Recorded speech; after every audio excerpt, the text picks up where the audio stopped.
So, hello and welcome to episode 4. Yes, episode 4 of the Lucy Buxton and Tim Dallinger Show, otherwise known as the Lucy and Tim Show, common sense comment about care.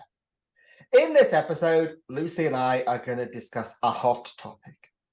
One that's causing quite a lot of people a lot of trouble, and that is the changes to the CQC. I can't really call it inspection either. Let's call it assessment regime. The single assessment framework. So, Lucy, do you want to kick us off? What are your views about these changes that the CQC are introducing? I'm going to start by saying, good evening, Tim. Hiya, Lucy. I always forget that. Reminds me of a conversation we had with somebody yesterday about it's always nice to start a conversation with something pleasant. Like a hello. Like chocolate. Oh, yeah, that's a really good way to start a conversation. I haven't had chocolate for 36 days. Oh, have you not? Are you okay with that? First week was bad. I had withdrawal symptoms. Yeah. Yeah, but I'm quite not being as fat as I used to be. Okay. Now, it's really interesting you say about withdrawal symptoms, isn't it? Because do we think our lovely providers and people that work in social care will have withdrawal symptoms when the way that they're inspected changes? I think that people quite like being inspected, even though they don't like being inspected. I think I would agree. It's sort of what's the word? A masochistic attitude, isn't it? I think a lot of people are at what I would call effect, not at cause. So they get emotional around the inspection, not, okay, it's an inspection. Let's just carry on and do what we need to do. They're here. Let's just show them how good we are and we'll be fine. I'll take you back to the last century, which is when we went to school in the last century. Yeah, we did.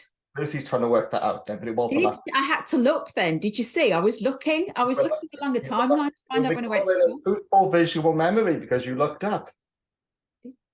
There, see, I'm doing NLP stuff. I'm the NLP coach now. Actually, eye patterns aren't NLP, but that's a subject for another day. Close enough. Anyway, do you remember in school, it was all about the exam, wasn't it? It was. And now it's not like that anymore because it's like continuous assessment of your coursework. And the thing is, under the old system with inspections, you didn't really have to do very much until the inspector came, and then you panic and polish all the evidence. And that's not really a good way to do things, is it? Because it means you probably don't have great evidence, and it also means you haven't been providing great care, to be honest. I sometimes get asked by providers, will you help us prepare for an inspection? And politely, I say no, because that's not what you should be doing. You should be delivering great care, compliant with all of the regulations every single day, and then you don't need to worry or prepare for an inspection. So you're at cause, not at effect. I'm not quite sure I understand what you mean, but yes. Oh, I could talk about spilling milk. But you know what? Something came to my mind then, because as you've just worked out that I'm a visual person, I filter the world around me visually, which is why I was looking for the answer to your question. The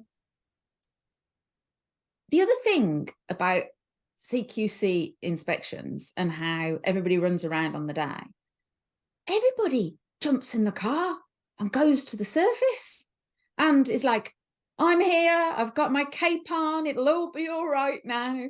And then everybody runs around the building, making sure all the doors that should be locked are locked. And you're like, and then it's that if something is found, ensuring that you get it fixed there and then. Well, how does that create embedded, sustained change? It's a bit like in the old days of quality assurance, back to the last century again. But I remember when the quality assurance assessor came, we just put all the dodgy documents in the boss's car boot and sent him to play golf for the day. Because the last thing you wanted was the boss there, because he'd open his mouth, didn't have a clue. I'm so desperate to say the boss's name at this point. No, stop it. I'm not going to. It was a different career. It wasn't in social care. It's fine. I have seen that done in social care. I was a civil engineer at the time. And quality assurance is quite important in civil engineering. Because if you get it wrong, like stuff falls down. Mind you, in social care, if you get it wrong, people die. But stuff falls down, doesn't it? It's exactly the same. Back to this wonderful single assessment framework. I don't really know why it's called the single assessment framework either, by the way. Even though I've delivered many presentations about this, but I don't really know why it's called that, but it sounds... You know what? It confuses me because there's actually a document which is around care called the single assessment framework, which is used a lot around discharge planning. It was a document that was brought out 20 years ago around the long-term conditions framework. And it had a lovely yellow folder, and this document was meant to go with everybody wherever they went. And it's still used now in some hospitals for discharge planning. That's going to lead to confusion, isn't it? Well, it's already confused me, but then again, it doesn't take much to confuse me. So I think the move to the single assessment framework is an enormous opportunity for care providers. I would agree. But it's an opportunity to rethink governance, rethink how they do stuff. And now some care providers think it's a good idea to have evidence files, you know, one for safe, caring, responsive. And if you want to do that, that's fine. But I think they're a bit like having a fish. Because if you have a fish, you put it in a tank and you've got to look after it. You've got to feed it, and you've got to change the water that's pooed and peed in. Otherwise, the water just goes green, and then the fish goes belly up. And these evidence files, I think they're a bit like fish, because if you don't look after them, they're going to go belly up, aren't they? Yeah. And I wonder how many people have got those evidence files that are full of out-of-date stuff. And out-of-date stuff doesn't demonstrate good governance. And my attitude has always been, don't make work for yourself. Deliver good care in the way that's compliant with the regulations. That'll create your evidence. Don't make evidence for the sake of evidence. Yet some people need to have evidence folders. Like some people need to have a diary, or they need to write a list. So obviously we need to be respectful of the fact that everybody is different. And I do take your point really well about the fish. I mean, I talk about my plants, the plants in the other bathroom that I don't go into, because I just don't look after indoor plants. I look after outdoor plants, just not indoor plants. And if I don't look after them and I don't look at them, I don't know what's going on with them. And it's only the same as folders. How many times have I gone into services years ago and over my career where I've gone in and the first thing I've done, I looked at the file and I've gone, but what is the point of this? And the evidence that's in here is out of date, or the evidence is missing, or it doesn't communicate to other pieces of evidence. So I think what's really key about this new way of checking out what's going on in a service. You only said inspecting then, didn't you? You were trying not to say inspecting. Oh, I was thinking of another word, because inspection, I think, an assessment, yeah. I think call it assessment. Call it an assessment, okay. It comes with lots of connotations, doesn't it, that fits into that fear mentality of, oh, we've got to, going back to what we were saying, running around, polishing all the doorknobs just because the inspector's coming. But I genuinely believe that we need to be really empowered and really motivated and encouraged. Yes, we should be doing this for really good care anyway, and that should be our norm. But if we're really good at doing what we're doing, we should be celebrating it and using this new process, this assessment, this checking out what we're doing as a way of saying, look at what we're doing and we're proud of it. Thing is, tapping into your fear analogy. Under the existing system, you sort of knew how often you were going to be inspected. It was based on your rating. So you only needed to be fearful some of the time, didn't you? To a degree, yeah. And now you need to be fearful in some people's minds all of the time because it's continuous assessment. And I would say you need to not be fearful. I would agree with you. You don't need to be fearful. Do a good job. Make sure you know the regulations, because it's the regulations you've got to comply with. Make sure you know and can prove, demonstrate is the CQC way, demonstrate you're complying with the regulations.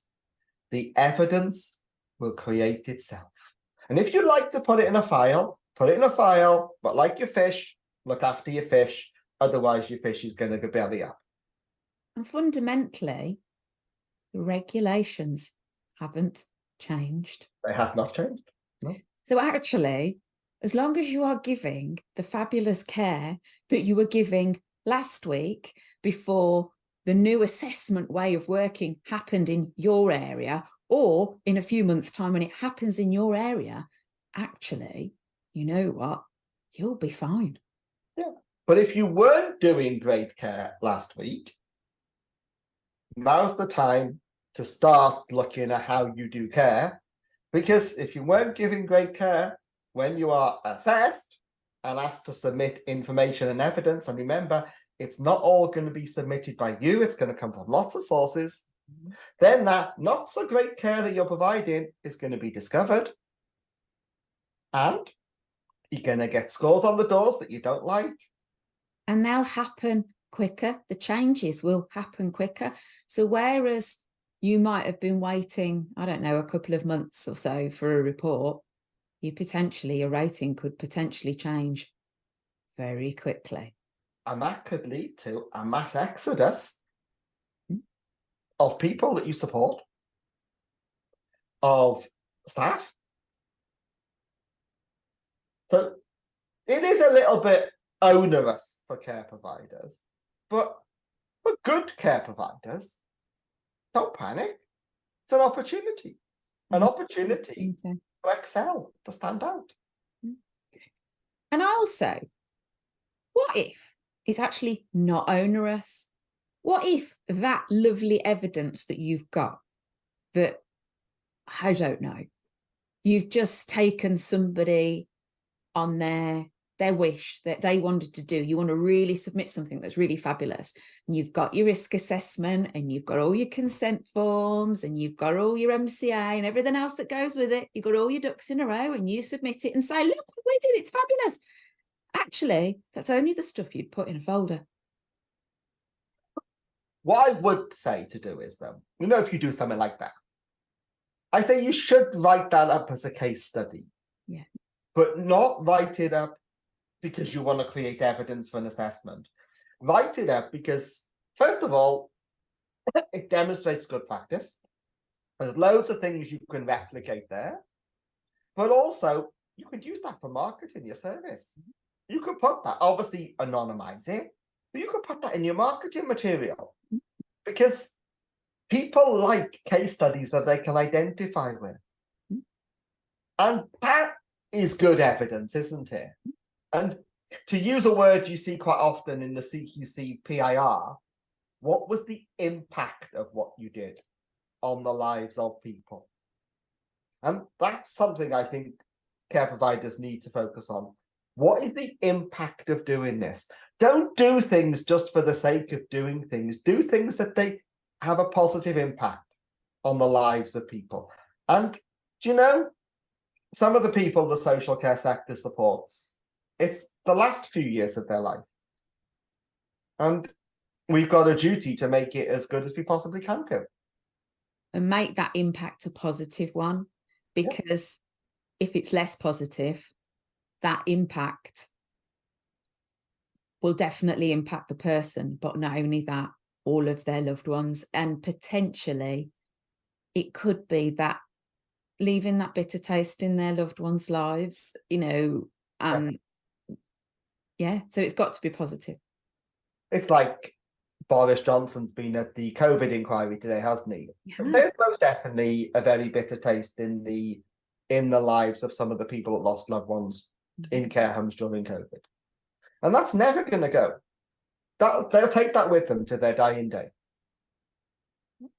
And when people feel that the care sector has let down their loved ones, that never goes. And that damages the care sector, It does. I mean, I say something a little bit controversial now, and I shouldn't really say it as a social care consultant. I tend not to have a great deal of sympathy for care providers that have got it wrong. In fact, I don't provide consultancy services for care providers that have got it wrong anymore. I'd much rather work with care providers to help them get it right. That's for a couple of reasons, but mainly if they've got it wrong, they've just impacted poorly on people's lives, and they shouldn't know better. Because when you apply to be registered, when you apply to be a manager, you sign up, don't you, to meet the regulations. You say, I will do this. And if you don't do this, then the first thing you should be doing is saying, sorry, I didn't do it. Followed by, I'll fix it. The whole thing is about taking responsibility and being accountable. Oh, I say that a lot. And I defined accountability today. I gotta remember my definition. Knowing what you're supposed to do, knowing how to do it, and always doing it in the right way. And if anything stops you doing it in the right way, saying so. And that's my definition of accountability. And I think we need to have conversations with people who work in the social care sector about what does that mean to them? So maybe this assessment process will enforce more frequently the responsibility and the accountability, rather than it being, well, it's okay, they won't be here for 3 years. I think so. I hope so. I hope so. And I hope it works, because there's always a lot of criticism of the CQC and other regulators. And unusual for someone who's a social care consultant, I actually think they do a really good job, actually. Yes, we can all get things wrong, but I hope it works, because the care sector's been crying out for change in the way regulations are enforced. Now regulations are going to be enforced in a different way. And why is everybody moaning? You want change? You've got change. I think it's a fantastic opportunity. I mean, ultimately, as businesses, I mean, I don't know about you, Tim. I haven't looked, so I can't comment. But, you know, I've got a Google review page, and it's important to me that, and with the work that I do, not everybody writes reviews, because a lot of people I work with don't want people to know that they've worked with me, because it's private. You know, they've gone through challenging times. They don't necessarily want to put it out there and say, you know, I went through a difficult time, put the name to stuff. So, but it's important to me to get 5-star reviews, because that's about the effectiveness of my service and what I do. That's about the difference that I make. So how amazing would it be to be having the opportunity more frequently to be able to demonstrate the impact that you have in a positive way on people's lives. I personally think it's fantastic. I really do. And over the years, there's been so many things that I've seen where I've been like, if only they'd been in today and they would have rated it as outstanding, and this would have happened and that would have happened. And then, whereas this time round, people are going to get far more opportunity to have ratings that are realistic, I personally feel. To answer your question, I have no idea what my Google reviews are, and I'm not the slightest bit interested. Okay, it's good, because I'm not either, because I'm not. I'm intrinsically motivated, not extrinsically motivated, and I'm not really into that kind of thing. There you go. Yeah, that's fair enough. That's good, because I have a bit of an external motivator as well. I recommended you the other day. Did you? Someone said, where can I get someone to mentor my managers? And I said, you need Lucy Buxton. She excels at this. Oh, that's really sweet. That's really. And it was on Facebook as well. Oh, that's really nice. You know, funnily enough, most of my work, in fact, all of my work comes through recommendation. Yes, I reckon. And then one of our friends, Paula, recommended you as well. Oh, she's lovely, Paula is. You know what? If Paula's watching, we should get Paula on the show one week because We should do. Paula's got she's had such a fantastic career. And you know, Paula knows this. One of the reasons why I like Paula, because she's one of the few people in the social care sector that's actually shorter than me. She knows that. And when we were at the care show, Paula and I had to walk back to the car park. And you know how far away the car park was from the main hall, wasn't it? And we had to have twice as many steps as everyone else because we've got little legs. And so, yes. Love it. Love Paula. So yes, we'll have to have Paula on here one week. So Paula, if you're watching, you do realise you're on our little list. Now, that brings me on to, we need to tease people about our next episode, don't we? We do. And shall we reveal the identity of our special guest? Do you think? We haven't discussed it in advance. This is why we're not sure. I don't know. Do you think they'd want to be known? I think so. Possibly. I wonder though. I just wonder what their Christmas outfit might be. I reckon it's going to be colourful. Potentially. I mean, they have got a tendency for wearing colourful outfits. They have. And they have interesting modes of transport as well. They do. Should we give a bigger clue than that? I think that's, you see, this is where people would be like, let me put these pieces together. Comment below if you think you know who it is. In fact, let's reveal the gender of this person. Shall we do that? That narrows the playing field down, doesn't it? 50-50. Do you reckon? I reckon so. I think you might give the game away because I'm not so sure that there's many of the opposite gender that wear crazy outfits and have interesting transport. Okay. And I could probably fit into that category, but you have any interest in transport? Probably have somewhere. I've got a ride on mower. Interesting. Oh, it is honestly amazing. 45 minutes mowing the lawn on my ride on mower, looking out across the fields, across the countryside, and I'm a happy bunny. Okay. And it's just one of the best ways to de-stress. Just we ride on mower. It's brilliant. Love it. Till it breaks. Well, you see, I'm really lucky because I've got Will, the fabulous mower man. And he's amazing. I broke my petrol lawnmower and I took it to the lawnmower mender man. And he said, this is a heap of junk. It'll cost more to mend it. Throw it in the bin and buy a proper one. See, you haven't got Will as your mower man. So I took it to my dad. Okay. And my dad mended it. Okay. See, there you go. Because my dad's an ex-engineer and he can mend stuff like that. My mum tutted constantly whilst it was present in their house. But he didn't mend it on the kitchen table like he used to do with the engine from the car when I was a kid. So my mum would come home from work and my dad would have the car engine on the kitchen table, mending Fantastic. I love it. I know. There you go. I love it. So we won't reveal the identity of said person. No. We will let it be a surprise. Yeah. But we will reveal it when we post episode 5 in the week before Christmas, won't we? Possibly. Yeah, possibly. We've got to kind of put it a bit out.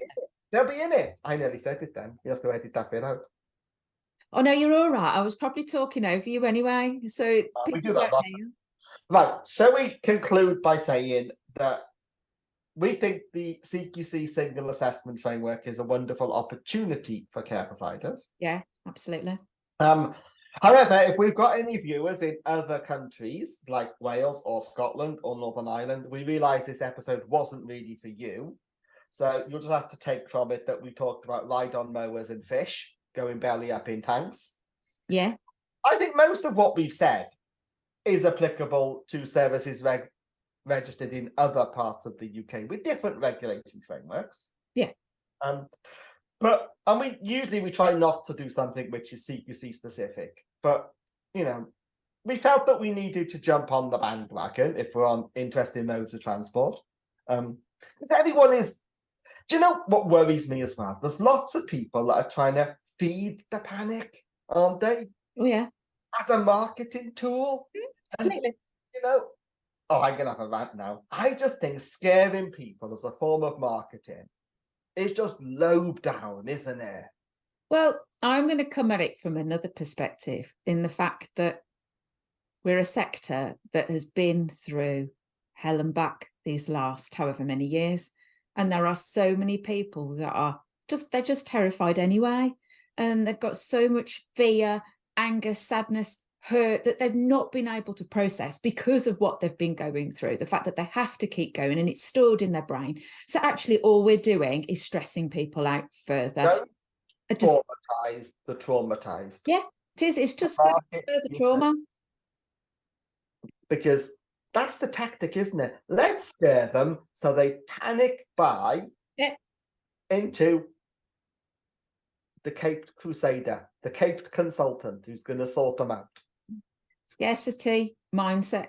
There are those people that don't do it and it doesn't work on them. But for me right now, I think people just need to be able to go, do you know what? I don't need to change doing what I'm doing. I might need to evidence it in a different way, but fundamentally, I just need to continue to give the good care, which fits with regulations, because they haven't changed. Don't panic.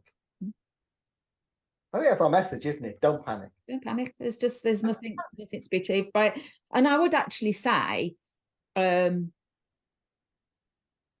would even say and take it further and remove the don't panic and to say, be motivated, be excited, look forward to this. Absolutely. Because I think it's people's opportunity to really get it out there, how good they are, which is massive for their own marketing. Indeed. And let's face it, who needs Google reviews? CQC is going to do it for you now. Yeah, exactly. Right, shall we wrap it up by you doing the thing we do at the end where we beg for subscriptions and likes? But I might not beg anymore. It would appear that we have built up a small regular following, because those that watched initially and thought, no, not for us, that's fine. I don't think they're tuning in anymore. But we do have a regular bunch and a consistent amount of views, which I think is lovely. And what would be really lovely if those people that consistently watch us actually subscribe, give us a like, let your mate know that we're here and what we talk about, because sometimes we do talk sense. And also the other thing is that neither of us mind saying what we need to say, which I think sometimes is quite beneficial, because often people think it and fear saying it. But anyway, if you like what we say and what we talk about, subscribe, give us a like, and tune in next time to see our special guest. And our special episode, which is actually our Christmas special. It is. And we're going to gifts, haven't we? We're going to give gifts. Yeah. We're going to give given the game away. We're going to give gifts, aren't we? We're going to give gifts. We're going to give gifts. And we need a special guest to give a gift as well. That's really hard to say, isn't it? And you know what?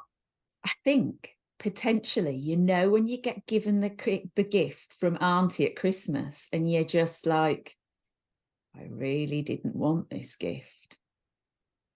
It might not be one of them. No, I think it's going to be a good gift. I think so. I've got a list of gifts I might give just in case one of you two chose my gift. Tim, I could never come anywhere close to the gifts that you give. They're just different, aren't they? They are. But you know what? If you were ever to give me a gift, it would have to be a hippo footstool. Lucy's seen my hippo footstools. Shall I show you which way have I got to go? There they are. See, in the background. It's Two of them. upside down. They are temporarily occupying my office. And there's 2 cow ones as well in my office. Fantastic, fantastic. They got evicted from the house because we've now got sheep footstools.